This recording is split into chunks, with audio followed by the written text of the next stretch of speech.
दुनिया का कितना भी दरिद्र व्यक्ति हो, चाहे दुनिया का कोई व्यक्ति ऐसा हो जिसका कभी व्यापार चलता ही नहीं हो, उसने 50 बार बदल के देख, फैक्ट्री चल ही नहीं रही, जिस काम को करने के लिए जाते हैं वो काम टल जाता है, आज की जगह कल, कल की जगह परसों, परसों की जगह नरसों, काम होता ही नहीं। बेटा बेटी का संबंध करने जा रहे हैं पर हो ही कितना भी दरिद्र से दरिद्र व्यक्ति, कितना भी दीन से दीन व्यक्ति, एक नियम वो अगर अपनी जिंदगी में बना ले, प्रदोष काल में, प्रदोष के समय पर बेलपत्री के वृक्ष के नीचे एक बार जाकर नमन करना और प्रदोष काल में शंकर भगवान के मंदिर में दिया लगाना,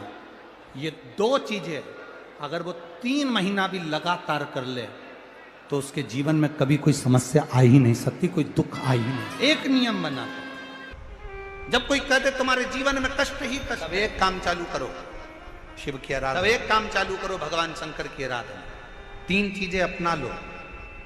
पहले नंबर पर शिव जी के मंदिर में 1 लोटा जल चढ़ाना, दूसरे नंबर पर मंदिर में दिया लगा सकते हो तो ठीक है, नहीं तो कनेर का फूल पीला वाला, देखा है आप लोगों ने? जम के बोलो जरा, पीले कलर का कनेर का फूल प्रदोष काल के समय पर अगर दीप लगा सको तो ठीक है, नहीं तो एक कनेर का फूल पीले कलर का, शिव जी के अशोक सुंदरी का स्पर्श, अशोक सुंदरी वाली जगह मालूम है ना आप लोगों को? फिर से आप समझ गए, ये शिवलिंग जलाधारी, ये चरण, राइट में गणेश जी, लेफ्ट में कार्तिकेय जी, मध्य भाग में जो एक मोटी सी लाइन होती है वो अशोक सुंदरी का स्थान हो, जहां पर शिवलिंग रखा हुआ है ये पार्वती जी का हस्त कमल। शिवलिंग के ऊपर जो कलश में से एक एक बूंद पानी गिरता है वो शंकर जी की 5 लड़कियां, जया, विषहरा, शामली बारी, दौतली, देव। शिव जी के 6ठे नंबर की लड़की अशोक सुंदरी मध्य भाग में। जब एक कनेर का फूल प्रदोष काल में अशोक सुंदरी वाली जगह पर स्पर्श कराकर शिव जी को समर्पित करना, 3 क्रम है, अगर बन सके तो करो। पहला 1 लोटा जल चढ़ाना, दूसरे नंबर पर अगर बहुत ज्यादा तकलीफ की जिंदगी चल रही हो, बहुत कष्टमय जीवन चल रहा हो और सब ने कह दिया कि तुम्हारी किस्मत में तो धक्के ही लिखे हैं, केवल आप धक्के ही खाओगे, तो 1 कनेर का पुष्प प्रदोष काल में अशोक सुंदरी का स्पर्श कराकर शिवलिंग पर चढ़ाओ और शिव की आराधना और दिल से बाबा को पुकारते रहो, श्री शिवाय नमस्तु, श्री शिवाय नमस्तु। और मेरी जीजियों, मेरे जीजाओं, मेरी बेटियों, बेटाओं, मेरी माताओं, एक बात और आपसे, जब आप पशुपतिनाथ का व्रत करो ना, पशुपति व्रत को अगर आप धारण करो, या सोमवार का व्रत करो, या शिवरात्रि का व्रत करो, या प्रदोष का व्रत करो, या आप शंकर जी के मंदिर में जाकर कोई उपास, कोई व्रत, कोई पूजन कर रहे हो ना, तो एक निवेदन और आज इस व्यासपीठ से करें आप लोगों के लिए, आपकी पूजन की थाली में सब कुछ है, सब कुछ, और जो आपके पास में बैठकर पूजन कर रही है उसकी थाली में अगर कोई कमी रह गई है ना,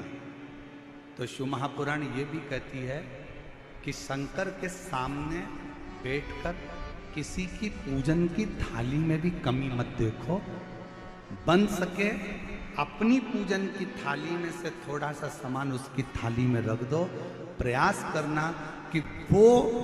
कमी ना देखी जाए। अगर हम भगवान की साक्षी में भी अगर कमी देखेंगे तो हमारे जीवन में कमियां बढ़ती चली जाए। हम क्यों कमी? हे गुरुजी, हमारी टेम्परेरी नौकरी है, बहुत कष्ट में हम, क्या करें हम? कहीं मत जाओ, तुम्हारे नजदीक में जो शंकर का मंदिर है उस मंदिर में जाकर झाड़ू लगाना प्रारंभ कर दो, तुम्हारे शिव जी के मंदिर में कहीं पोछा लगाना प्रारंभ कर दो, तुम्हारे शंकर के मंदिर में थोड़ा सा चंदन घिसना प्रारंभ कर दो।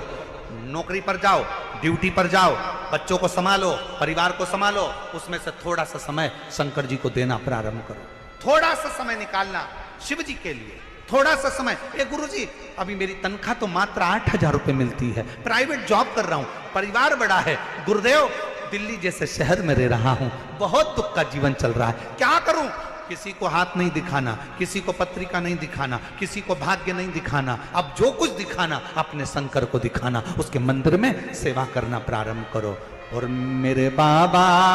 तेरी सबसे बढ़िया। यदि कोई एक बार शिवालय की ओर चले जाता है, शंकर की ओर बढ़ जाता है, शिवालय की ओर बढ़ जाता है, तो उसके पितर, उसके पूर्वज और उसके जीवन में कितने भी दोष हों, वो सारे के सारे दोष समाप्त होते चले। शायद इसीलिए शिवजी पर चढ़ाया गया एक लोटा जल हमारे घर का पितृदोष हो चाहे अन्य दोष हो, वो भी समाप्त कर दे। कितना सुंदर कहा है। जब जिंदगी बहुत संघर्ष में चल रही हो, बहुत दुख का जीवन चल रहा हो, बहुत कष्ट का जीवन चल रहा हो, बहुत कष्टमय जीवन चल रहा हो, तब शमी के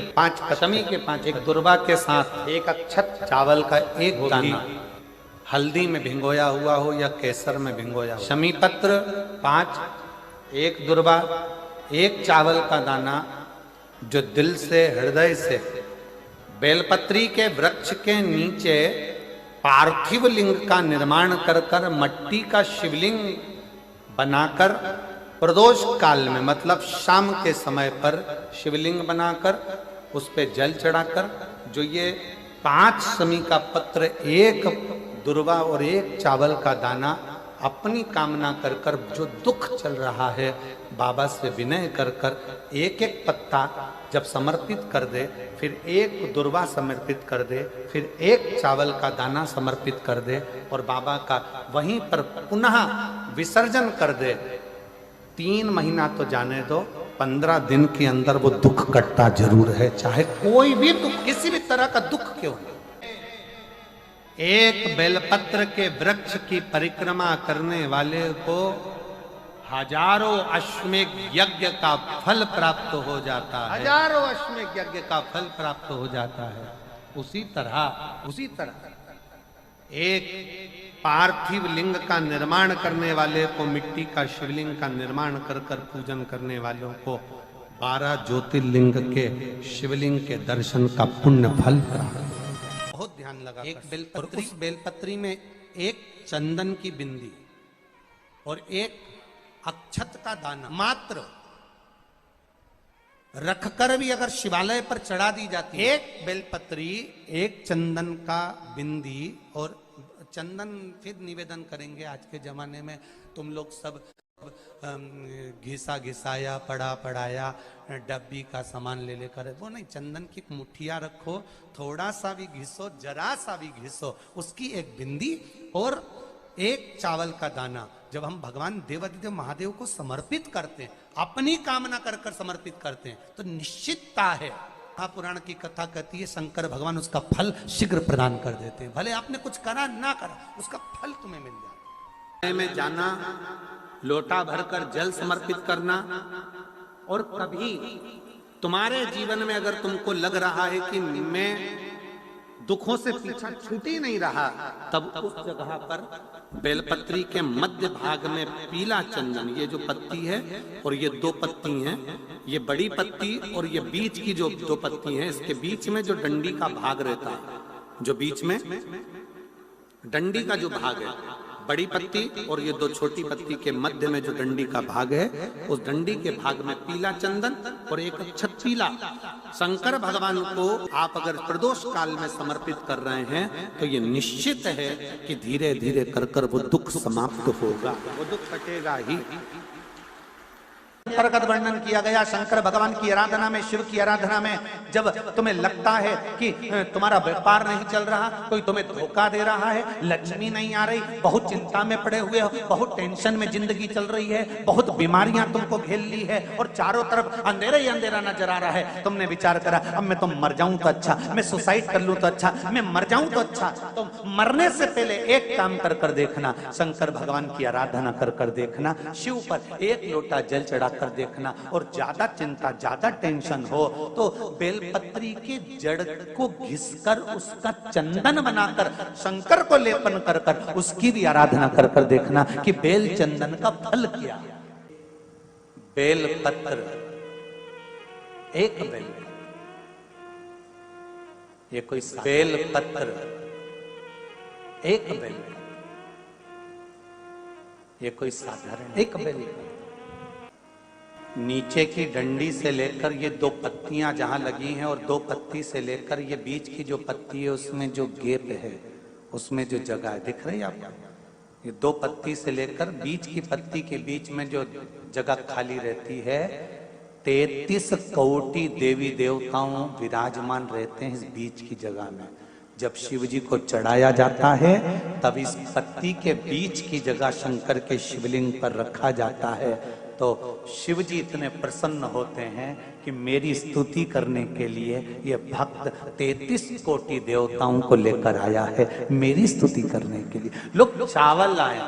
लोग अंबारियां लाए, धन लाए, दौलत लाए, संपदा लाए, पर एक शंकर का भक्त ऐसा होता है जो एक बेलपत्री के रूप में 33 कोटि देवताओं को, 64 योगिनियों को, आदि शक्तियों को, शंकर को समर्पित। श्री शिवाय नमस्तुभ्यम, श्री शिवाय नमस्तुभ्यम, हर हर महादेव। यह उपाय आप लोग जरूर करें। इस उपाय को करने से होगी हर मनोकामना पूरी, हर कष्ट रोग दूर। श्री शिवाय नमस्तुभ्यम, हर हर महादेव।